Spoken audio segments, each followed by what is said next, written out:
रश्मि और अमर लॉकडाउन के चलते डेटिंग ऐप पर मिलते हैं। उसी बीच उनकी बॉन्डिंग बहुत अच्छी बन जाती है और दोनों एक दूसरे से प्यार करने लगते हैं। बस लॉकडाउन खत्म होते ही चट में ही पट शादी। उससे पहले घर में बात तो कर लो। अरे माँ पापा कभी मना नहीं करेंगे। अमर की बात सुन रश्मि खुश हो जाती है। ऐसे ही दिन बीतते हैं और देखते ही देखते लॉकडाउन खुल जाता है, जिसके अगले ही दिन अमर अपने परिवार के साथ रिश्ता लेकर रश्मि के घर पहुंच जाता है। अभी लॉकडाउन खुला ही है और कोरोना तो खत्म भी नहीं हुआ, इसलिए ज्यादा कुछ ना करके अगले कुछ दिनों में छोटे फंक्शन के साथ शादी कर लेते हैं। अमर के पापा की बात पर सब सहमत हो जाते हैं। कुछ दिन बाद दोनों की शादी हो जाती है और रश्मि अपने ससुराल पहुंच जाती है। बेटा शादी तो तूने अपनी मर्जी से कर ली, लेकिन बहू को बोल देना इस घर में हुक्म मेरा ही चलेगा, इसलिए अपना राज जमाने की कोशिश भी ना करे। माँ रश्मि को यहाँ से प्यार आशीर्वाद और अपनापन चाहिए, ऐसा ये राज नहीं। बेटी की बात पर सास मुंह बनाए वहाँ से चली जाती है और अब वो हर रोज रश्मि को परेशान करना और ताने देना शुरू कर देती है। देखो ये है आजकल की लड़की, इंटरनेट पर लड़कों से बातें करते हुए इन्हें शर्म भी नहीं आती, और यहाँ तो देखो कितनी सीधी सुशील बनकर दिखा रही है। मम्मी शादी के रिश्ते वाले इंटरनेट ऐप से जब किसी को कोई दिक्कत नहीं है, फिर डेटिंग ऐप के जरिए मिलना किस तरह गलत हो सकता है?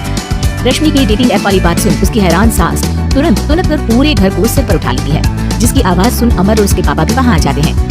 हाय मेरी माता, इतना बड़ा झूठ! डेटिंग ऐप को इंटरनेट के जरिए मिली है बोलकर इस कलमुही को मेरे सर ला बिठा दिया। अरे नास पिटी, तुझे जरा भी शर्म नहीं आई? मां न जाने कितने लड़कों से गुलगुलू करके तुझे मेरा ही लड़का मिला था फंसाने के लिए।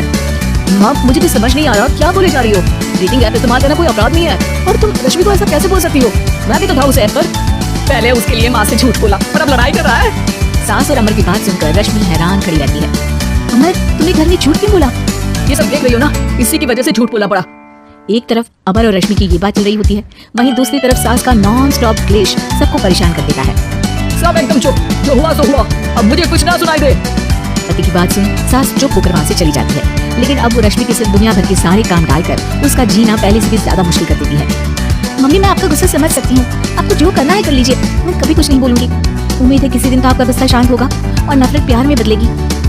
रश्मि की अच्छाई को उसका नाटक समझकर सास गुस्से के साथ वे आसमान पर चढ़ जाती है और उसी शाम रश्मि को नीचा दिखाने के लिए अपनी सहेलियों को घर बुलाकर उसकी बुराइयां करने लगती है। अरे कौशल्या क्या बताऊं, आजकल के बच्चे ना बहुत एडवांस हो गए हैं। पहले रिश्ते घर परिवार वाले सब देख परख के कराते थे, और अब ये लोग खुद न जाने कहाँ मिलकर खुद ही सब कुछ पक्का करके हमें बता देते हैं। लड़की का कैसा दिन धर्म, कैसा ईमान, कैसा चरित्र कुछ नहीं पता, बस प्यार किया और घर लाकर बिठा देते हैं।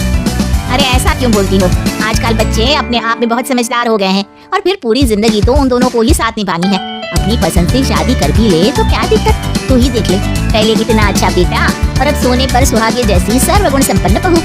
और पता है अभी कुछ दिन पहले मेरी बेटी ने मुझे डेटिंग ऐप के बारे में बताया, जहाँ लड़का लड़की अपनी पसंद से अपने आप एक दूसरे को चुन लेते हैं और फिर अगर सब सही रहता है तो बात आगे भी बढ़ जाती है। अरे इसमें इतना खुश होकर क्या बता रही हो? ये तो गलत है। न जाने कौन क्या है, कितना झूठ कितना सच है। अरे पर सोचो, जब तुम किसी के बताए रिश्ते को देखने जाते हो तो क्या एक ही बार देखने से सच झूठ का पता लगा सकती हो? जरूरी नहीं कि बच्चों का लिया फैसला हमेशा गलत हो। अरे बहुत बार हमसे भी तो गलत फैसले होते हैं ना। अच्छे बुरे लोग तो हर जगह मिल सकते हैं, फिर इसमें सिर्फ बच्चे ही गलत कैसे? सहेलियों की बात सुन सास सोच में पड़ जाती है और इसी तरह कुछ दिन बीत जाते हैं, जिसमें ना तो वो रश्मि को परेशान करती है और ना ही कोई ताना सुनाती है, जिसे देख रश्मि परेशान हो जाती है। मम्मी आपकी तबीयत तो ठीक है ना? कुछ दिनों से देख रही हूँ आप मुझे कुछ बोलती ही नहीं। तो मेरा परेशान करना ज्यादा अच्छा लगता है क्या? नहीं, आपकी शांति उससे ज्यादा परेशान कर रही है। शांति इसलिए है क्योंकि मुझे एहसास हो गया है कि गलत तुम लोग नहीं मेरी सोच है।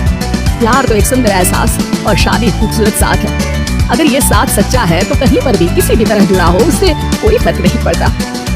आप कौन है? इतनी अच्छी बात है मेरी पत्नी तो नहीं बोल सकती। क्या आप भी